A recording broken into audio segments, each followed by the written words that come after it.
vimekufa. Yaani vyenyewe havijafa ila walisema vimekufa.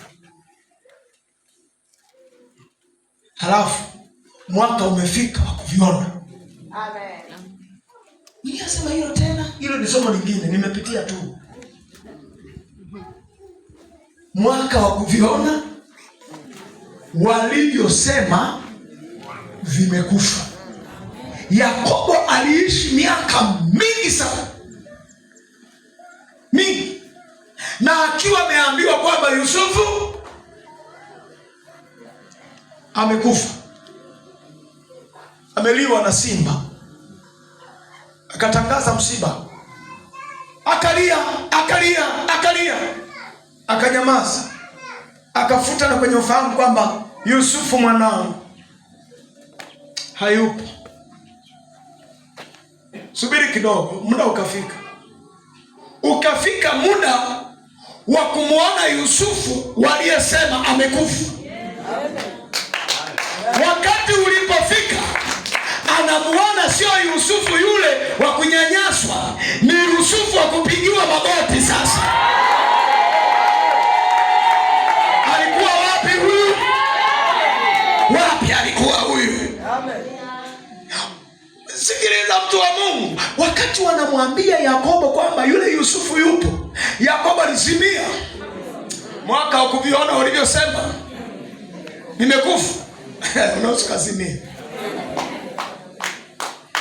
Alizimia Yakobo. Ikatakiwa waendelee kusema maneno mengi, anasemesha. Sasa mzee, ni kweli utuamini sisi.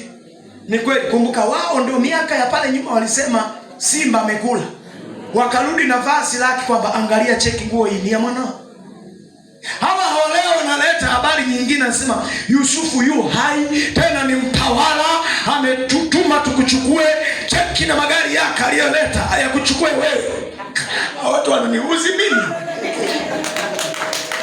Yaani nakuwa ni kama wanauzi. Mtoto gani hii? Alikufa. Wakaendelea kusema naye, tuamini sisi mzee, tuamini sisi. Yusufu yu anasema waliposema sana naye, na yeye akiwa amekufa kaona magari. Unajua kuna kifo kingine mtu amekufa hapa anaona. Akiwa amekufa kaona magari aliyotuma Farao, anasema roho yake ikauwika tena. Ilipouwika akasema, yatosha, Yusufu mwanangu yupo, nitakwenda nimuone kabla sijafa. Akaenda kujenga madhabahu. Akajenga madhabahu, akatoa sadaka, muulize Mungu. Mungu na niruhusu niende, anasema nenda. Akashuka. Alipofika pale anamuona Yusufu yule. Lakini walitangaza kwamba amekufa. Nasema upo mwaka wa kuviona walivyosema vimekufa.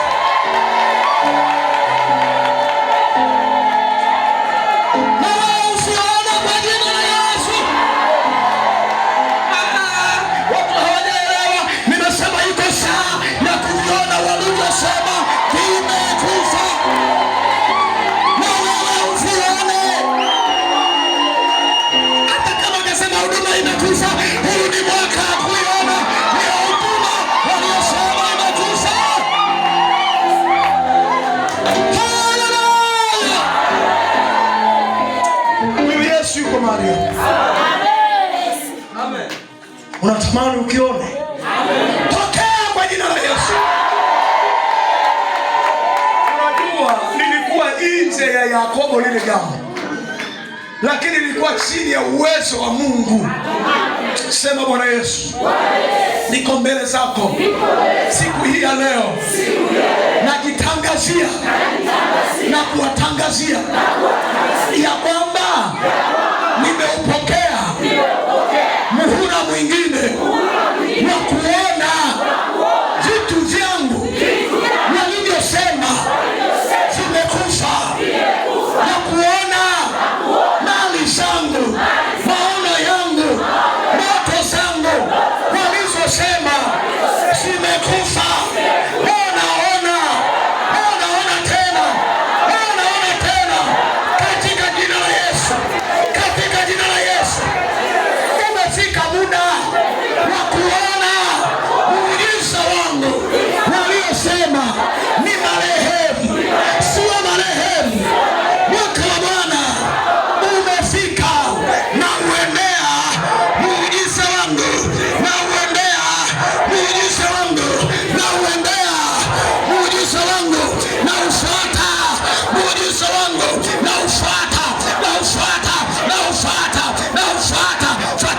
muujiza wako. Fuata kwa imani, fuata Baba, ni muda wake, fuata wa muujiza wako, fuata wa muujiza wako. Hata kama waliweka mbali sana ripori ya Saka, fuata tu kwa imani. Sema hivi, yeyote atakayesema mlima huu ng'oka, asione shaka. Sema sasa, sema.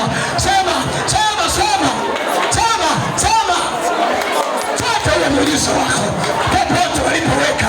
Hata kama anasema tumeupata leo, haujapatikana, ni wa kwako. Fuata, pokea, fuata, chukua, ni wa kwako. Hiyo ni saa ya kuona walivyosema vimekufa. Hiyo ni muda wa kuona walivyosema imekufa. Hiyo ni saa ya kuona moyo waliosema umekufa. Hiyo ni saa ya kuona moyo waliosema imekufa. Hiyo ni saa ya kuona tumbo waliosema limekufa litazaa. Hiyo ni saa ya kuona afya waliosema imeisha, imekufa, hakuna tumaini tena. Bwana ameuweka wakati huu wa kuona, upokee kuona. Amen.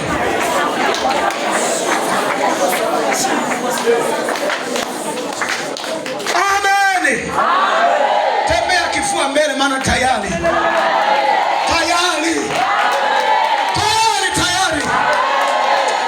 Namuona mwingine bado hajaamini, kama mtu mwingine bado anajishakia. Wewe hapa sio msukule, hapa wewe uko hai hapa.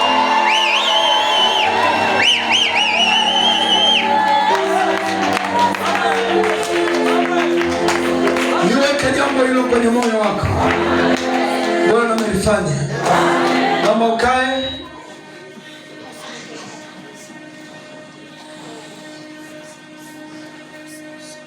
Mungu anapoumba jambo jipya, anaachilia nguvu ya kulileta hilo jambo jipya. Kwa hiyo anategemea nani ataliamini hilo jambo jipya. Sasa ukisoma kitabu cha Wakolosai, kumbuka nimekwambia Mungu ameiumba roho ya mtu ili atumie kushirikiana nayo hiyo roho. Ukisoma kitabu cha Wakolosai 3 mstari wa 9 mpaka wa 11, utaona Biblia inasema hivi: msiambiane uongo, kwa kuwa mmevua kabisa utu wa kale pamoja na matendo yake, mkavaa utu mpya unaofanywa upya upate ufahamu sawasawa na mfano wake yeye aliyoumba. Mkavae utu mpya unaofanya upya, yani mkavae utu mpya unayefanya upya upate ufahamu sawasawa na mfano wake yeye aliyeuumba. Anaposema msiambiane uongo, maana mmevua kabisa utu wa zamani, mvae utu mpya. Huu utu mpya, utu ni mazingira ya ndani. Anaposema utu wa mtu, manake ni ubinadamu wa ndani. Sasa anaposema msiambiane uongo, kwa sababu nyinyi mmevua utu wa kale na kuvaa utu mpya. Utu mpya unayefanya upya, yani ni utu mpya unafanya upya, yani huo utu ni kiwanda cha kutengeneza upya. Una renew, yani utu kiingia unaendelea kumrenew mtu, kumtengeneza mtu, ni utu mpya. Ukienda kusoma kwenye Waefeso ni kama maneno hayo, kasoro tofauti yake ni hapa, ni hii. Kwenye nisome tena Wakolosai, utaona Wakolosai anasema mkavae utu mpya unayefanywa wapya upate ufahamu sawasawa na mfano wake yeye aliyeumba. Upate ufahamu sawasawa, yaani uwe na ufahamu kama wa Mungu.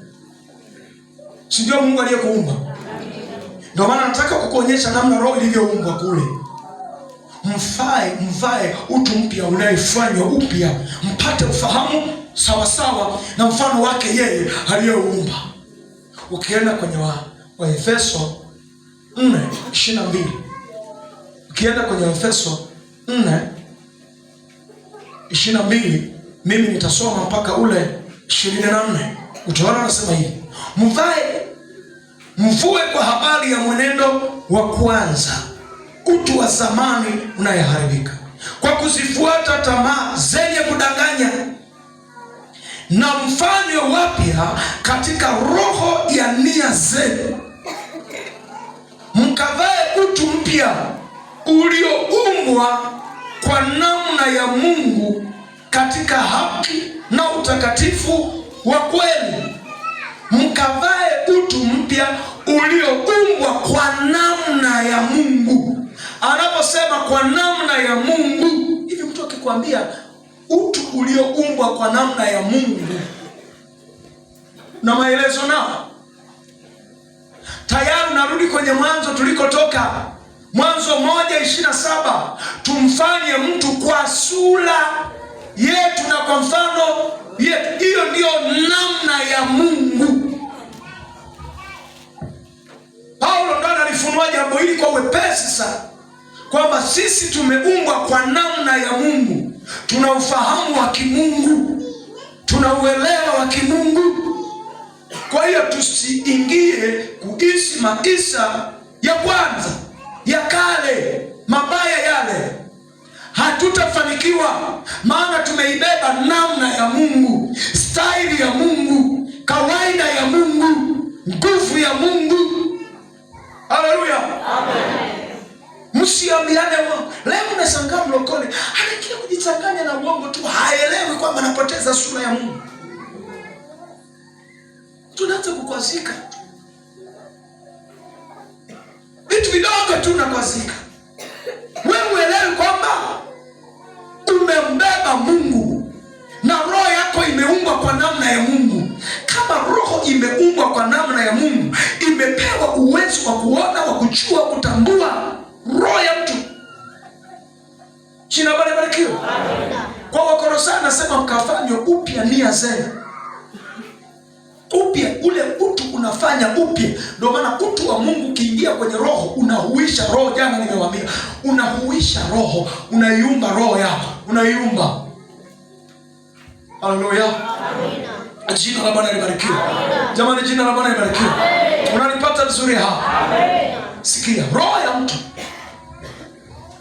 roho ya mtu ndilo lango. Roho ya mtu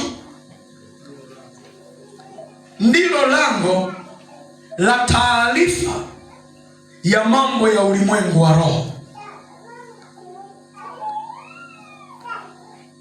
Roho ya mtu ndilo lango la taarifa ya mambo ya ulimwengu wa roho. Hiyo roho yako ulio nayo, hiyo ni lango.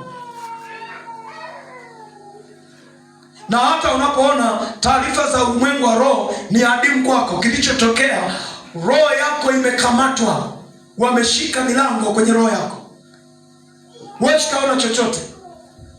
Na kwa sababu wameikamata ile milango iliyoko kwenye moyo wako, maana roho yako ndio iliyopewa nafasi ya kuingia ulimwengu wa roho. Roho yako, kwa hiyo ikikamatwa roho yako, huna mawasiliano na ulimwengu wa roho, hakuna taarifa yoyote. Ndio maana huzuni ikiingia kwenye roho yako inakata mawasiliano. Unawasikia watu wanasema, nilikuwa ninaota ndoto nzuri, lakini saa hizi sisikii tena, sisikii maono tena. Haelewi nini kimetokea. Kilichotokea, imekamatwa roho yako, yaani mtu wa ndani amekamatwa. Hiyo roho yako inaitwa mtu wa ndani pia. Huyo mtu wa ndani amekamatwa. mwenye mawasiliano na ulimwengu wa roho ameshakamatwa, amefungiwa milango, haoni tena. Mambo magumu naona yanatokea, una taarifa. Huyu Mungu vipi? Mbona roho yake imeungwa naye? Na tabia ya Mungu anasemaje? Anasema hakika Bwana Mungu hatafanya jambo lolote asipowafunulia watumishi wake habari zake. Hapa amekataa. Hatafanya jambo. Lakini haijatosha. Yesu mwenyewe anasemaje? Atakapokuja huyo Roho Mtakatifu hatawafundisha, atawaongoza na kuwafundisha na kuwatia kwenye kweli yote, na mambo yajayo atawapasheni habari, na mambo yajayo atawaambia. Mambo yajayo hayatakuja kwa siri, nyinyi mtaambiwa. Kwa nini hatuambiwi? Hatuambiwi kwa sababu roho ya mtu imekamatwa, roho ya mtu imetendwa ila, na mtu hajaielewa roho kama anavyotakiwa ielewe. Ndio maana hata anapoomba anashughulika na matawi badala ya kushughulika na mizizi. Haleluya, haleluya, haleluya. Roho yako ikizima, ni gari limezima, breki zimezima, hakuna kinachoendelea. Roho yako ikizima, kama vile mtu ikizimika ile roho yako anakufa, hakuna mawasiliano yoyote. Na roho ya mtu ikifa kiroho, yaani ikitokea ile roho ya mtu imekufa kiroho, yaani mwenyewe bado anatembea lakini roho yake imekufa kiroho, ngoja nikwambie, taarifa zote zinazima, hakuna mawasiliano yoyote, hakuna kitu chochote, gari limezima. Ndio maana anatakiwa Roho Mtakatifu aje. Hakika anaumba tena, anaumba masikio, anaumba macho ya kuona, anaumba tena tumbo la kuwekea neno. Yaani mtu wa ndani ana tumbo la kuwekea neno, akisikia anaweka na akiba, akisikia anaweka na, kwa anaingia kwenye uumbaji. Ndio maana kama unanielewa, nataka nikwambie hapa tulipo, Roho Mtakatifu yuko kazini, anaumba tena mawasiliano. Anaumba masikio, anaondoa vitu ambavyo vilikuwa vimeingia kwenye masikio kama pamba zimeshindiliwa, anatoa. Yaani ukiamini tu amechomoa kitu. Yaani ile tu unapoamini kinachotoka madhabahuni, yeye ameshapata nafasi, anachomoa kitu. Anasubiri tena, utaamini tena, anachomoa vitu kwenye moyo. Utaamini tena, anachomoa vitu hapo. Ghafla unashangaa, unazidi kuwa mwepesi, unazidi kuwa mwepesi, unazidi kuwa mwepesi. Uwe na uhakika Roho Mtakatifu yuko kazini hapa. Jina la Bwana libarikiwe. Jamani, jina la Bwana libarikiwe. Waebrania mlango wa 10. Waebrania mlango wa 10 mstari wa 19.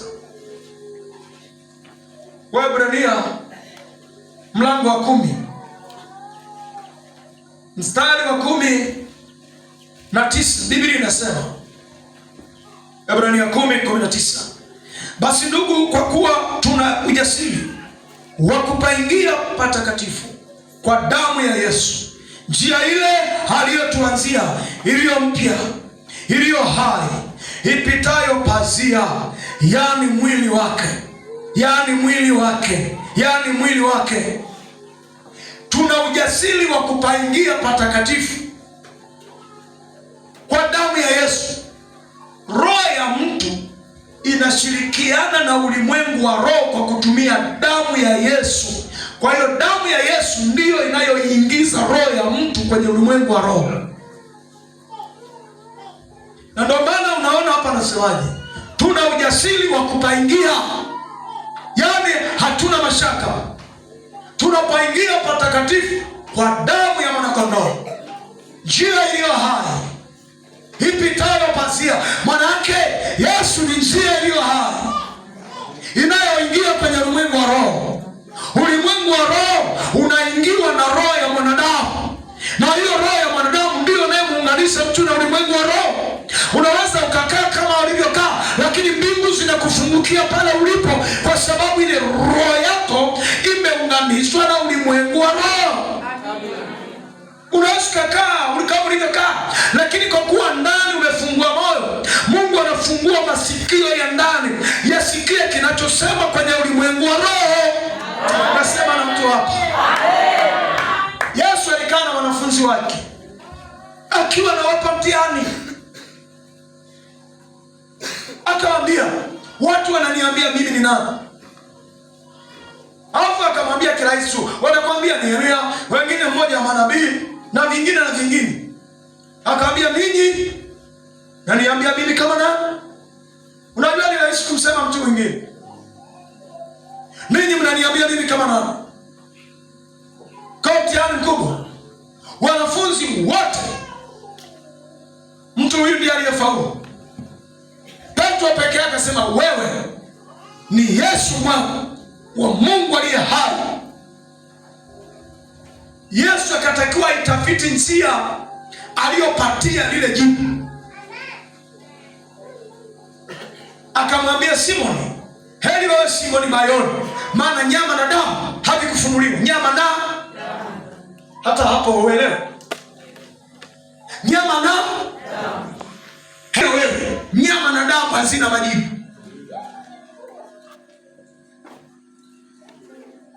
Nyama na damu inayokula ugali haina majibu, ila Baba wa mbinguni ana majibu. Ana majibu. Yanaingilia wapi? Majibu ya Baba wa mbinguni anaingilia kwenye roho. Huko kwenye roho ndiko anakoleta majibu Baba wa mbinguni. Kwa hiyo Petro alipokuwa amekaa pamoja na Yesu, amekaa pamoja na Yesu pale, roho yake ikaondoka, ikaenda mbinguni, kaanza kusema, sasa Baba, hapa tutaaibika. Mwenyewe huyu ni nani? Baba wa mbinguni akamwambia, huyu anaitwa Yesu mwana wa Mungu aliye hai. Petro akamwambia, wewe niseme mheshimiwa mwalimu, nina kidole. Akasema, ulisema wewe ni Yesu mwana wa Mungu aliye hai. Akasema, nimegundua na njia uliyopatia hilo jibu ni Mungu amekunong'oneza wewe. Sikiliza, antena. Sikia vizuri, haleluya. Antena ya Petro ilikuwa wazi na daka mawingu. Ile antena ilikuwa na mawasiliano. Halo.